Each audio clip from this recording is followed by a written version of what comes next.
के प्यार वाला सपना कि हम बताइयो दुख भेले कतना।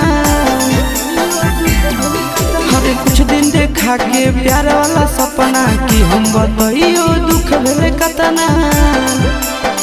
ओकरे चलती बाबू के पैकेट से पैसा वो चोर लिया रे मोरा अखिया नींदो नहीं।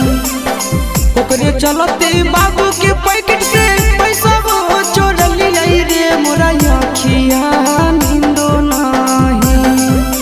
से हो रे छोड़ी के दोसर ले ले जाए रे मोरा अखिया नींदो नहीं।